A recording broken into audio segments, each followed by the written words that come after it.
Hi there, and welcome to video 9, which is also the last video of this first unit.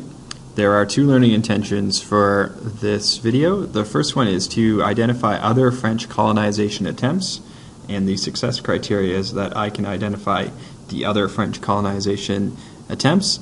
And the other learning intention is to explain the significance of the alliance between the French and native peoples in 1603.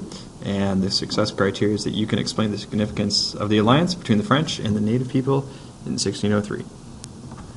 Following the failures of the colonies Cherbourg Royal and François in the early 1540s, it was a while before France would return and try to settle North America. However, that doesn't mean that they gave up trying to settle the New World entirely. In the 1550s, there was a brief attempt at a settlement in Brazil on an island off of Rio de Janeiro that lasted for about 5 years.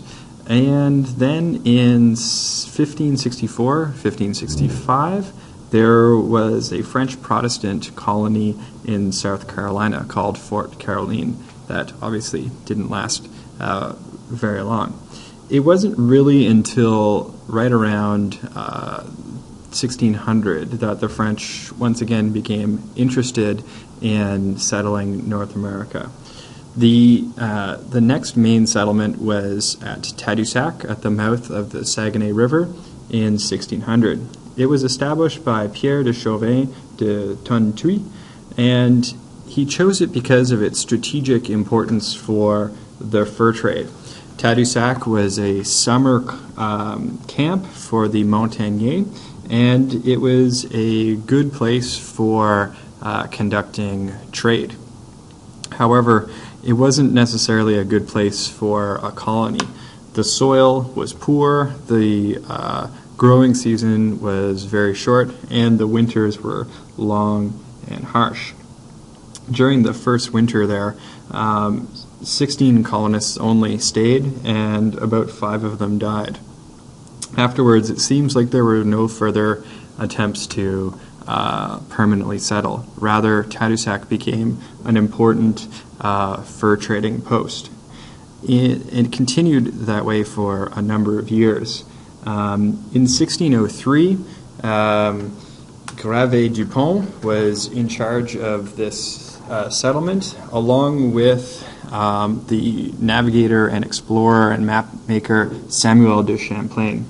And there they were introduced to the Montagnais chief. The previous year, 2 of their warriors had gone back to France and met the king. And one of them mentioned that the king was very impressed and wanted to make an alliance for settlement in exchange for the fur trade. So the alliance was agreed between the Montagnais and the French at this meeting in 1603. After that, the French really began to try to settle. Under the Sieur de Monts, Champlain returned and began exploring further south in the area of Acadia, so present-day New Brunswick and Nova Scotia. They established a settlement on the Ile St. Croix for the winter of 1604, but the winter was very bad, and once again the men suffered from scurvy. So they moved across the bay the next year, and Gravé Dupont and Champlain chose a different settlement, Port Royal. So the first winters at least, were still difficult, but by 1606, 1607, the winter was mild and the food was in abundance. Champlain founded something called the Order of Good Cheer. However, due to a commercial dispute, Dupont pulls out of Port Royal, and the colony will kind of fade away over the next couple of years.